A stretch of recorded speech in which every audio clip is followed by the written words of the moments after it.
pemimpin yang bekerja untuk rakyat akan senantiasa dicintai rakyat. Tidak usah menggunakan buzzer di media sosial, tidak usah. Seluruh rakyat akan membelanya dalam setiap waktu, karena dia merindukan orang yang mengopeni, orang yang mengayomi. Assalamualaikum warahmatullahi wabarakatuh. Bismillahi alhamdulillah wassalatu wassalamu ala rasulillah Sayyidina Muhammad ibn Abdullah wa ala alihi wa ashabihi wa mawalah. La hawla wa la quwwata illa billah. Rabbi shrah li sadri wa yassir li amri wahlul uqdatan min lisani yafqahu qawli. Selamat berjumpa kembali di AJ Dakwah TV. Semoga kita semua senantiasa diberikan kesehatan dan keberkahan oleh Allah Subhanahu wa ta'ala. Amin ya Allahu ya Rabbal Alamin. Di video kali ini kita akan membahas tentang Kang Deddy Mulyadi.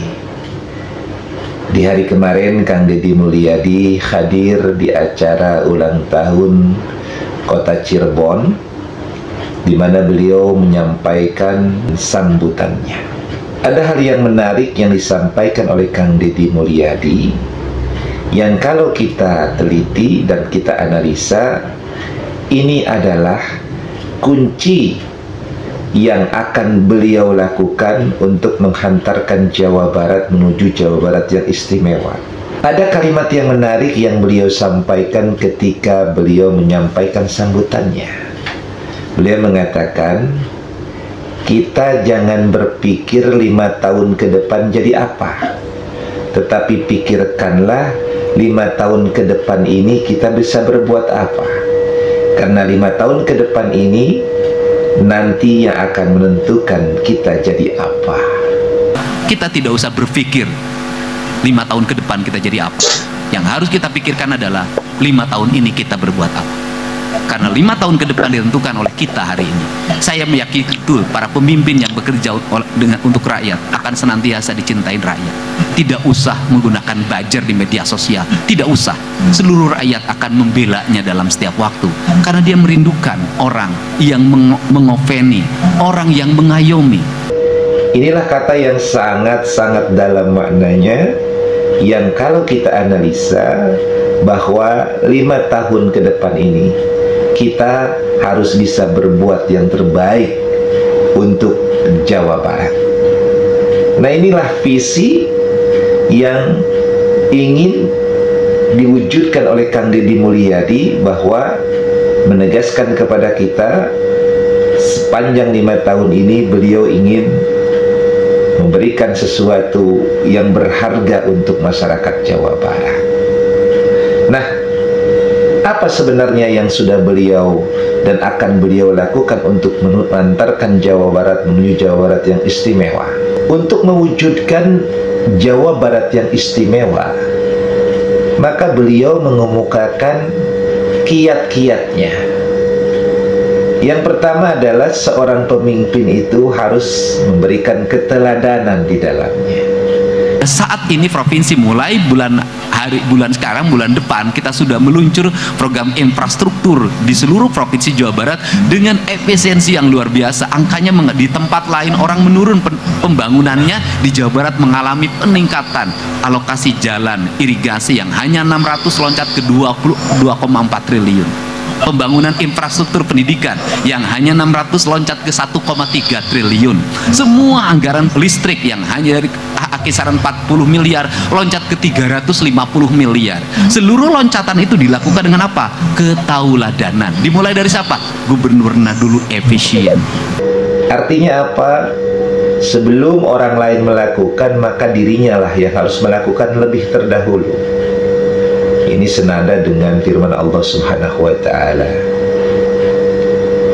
bahwa ya ayyuhalladzina amanu lima taquluna ma la taf'alun. Ini teguran nih, kebanyakan memang orang mengatakan sesuatu tapi nggak mau melakukan. Kabura maqtan indallahi an taqulu ma la taf'alun. Maka Allah sangat murka kepada orang yang berkata tapi tidak mau mengamalkannya. Nah, Kang Deddy ini adalah mengajarkan kepada kita, membocorkan kepada kita bahwa rahasia pertama yang beliau lakukan adalah menjadi teladan. Dalam hal apa? Maka yang beliau soroti adalah dalam hal efisiensi. Gubernur dulu efisien, belanja dinasnya dipotong 3/4-nya, anggaran bajunya hilang, anggaran. Kalau orang sering cerita ke saya, Kang Deddy, pencitraan, justru anggaran pencitraan di Provinsi Jawa Barat menurun tajam dari 49 miliar hanya 3 miliar kerjasama media. Harus dimulai dari pemimpinnya. Kalau pemimpinnya tidak dimulai, maka setiap orang akan berkata, kamu hanya basa-basi. Efisien, mobil saya rangkaiannya hanya 3. Para kepala dinas tidak boleh ikut. Kenapa? Sudah saya pangkas 70% anggaran perjalanan dinasnya. Saya ngerti mereka tidak bisa kemana-mana. Maka kemudian sebagai bentuk keteladanan, beliau memangkas berbagai macam fasilitas yang beliau dapatkan sebagai seorang gubernur. Beliau tidak mau memakai kendaraan yang dialokasikan untuk gubernur, bahkan rumah dinas pun beliau tidak memakai. Beliau tetap tinggal di Lembur Pakuan. Kemudian uang operasional gubernur pun ternyata beliau pergunakan dalam rangka dana taktis membantu masyarakat-masyarakat yang emergensi membutuhkan.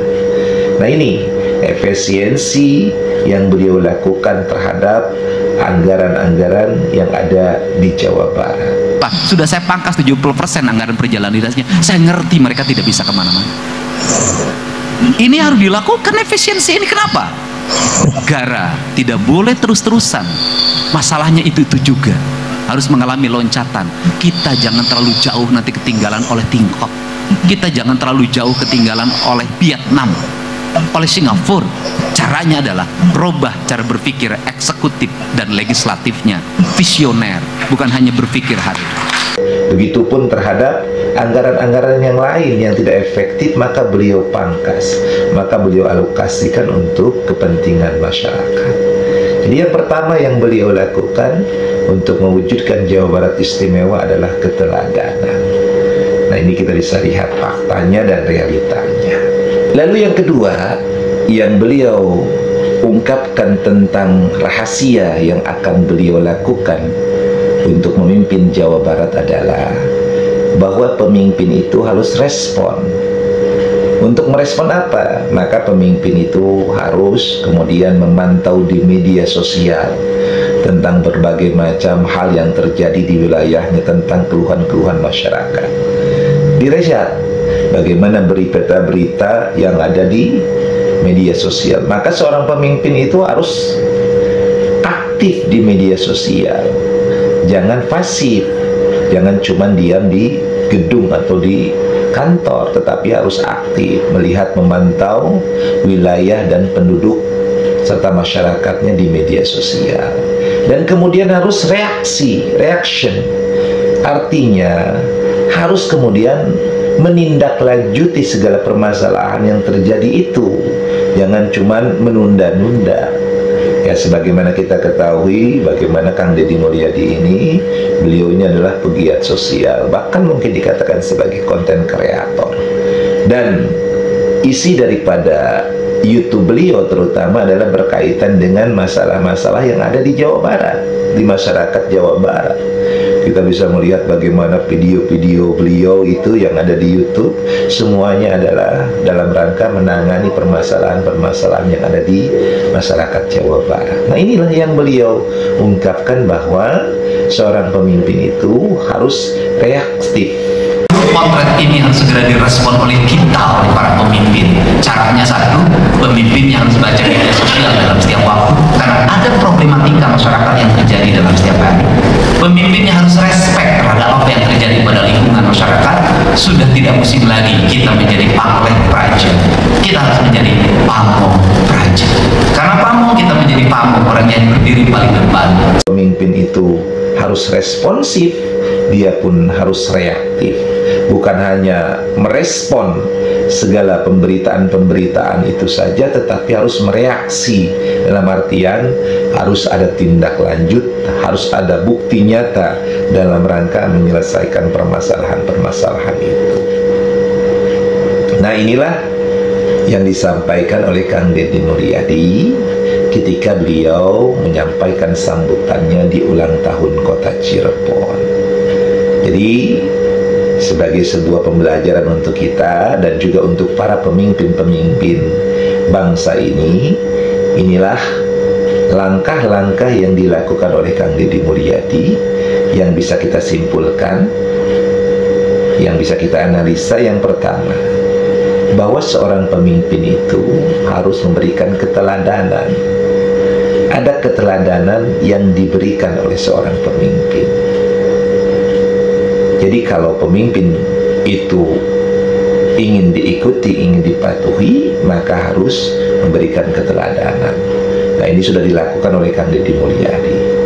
Beliau memberikan keteladanan berkaitan dengan efisiensi. Maka beliau tidak menerima daripada misalnya mobil dinas gubernur, tidak menerima juga berbagai macam hal, misalnya diantaranya beliau tidak menempati rumah dinasnya, dan juga dana operasional gubernur itu dipergunakan untuk kepentingan masyarakat. Ini yang kemudian diberikan contoh. Bahkan contoh itu, keteladanan itu pun bisa kita lihat bagaimana beliau langsung terjun ke sungai yang penuh dengan sampah. Ini contoh sebenarnya kepada para bawahannya, baik para bupati maupun para camat dan lain sebagainya, termasuk Pak Lurah, Pak RT, Pak RW, Pak RW, Pak RT, untuk mencontoh. Jadi yang beliau lakukan dengan terjun langsung ke sungai yang penuh dengan sampah itu adalah sebagai contoh, ya, agar kemudian yang di bawahnya itu mengikuti langkah-langkah beliau. Jangan diam terhadap segala permasalahan-permasalahan yang terjadi di tengah-tengah masyarakatnya. Ini luar biasa nih.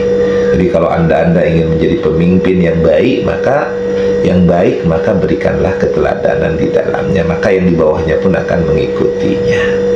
Lalu yang kedua yang beliau lakukan adalah bahwa seorang pemimpin itu harus, di mana seorang pemimpin haruslah respon, harus reaksi. Untuk merespon apa?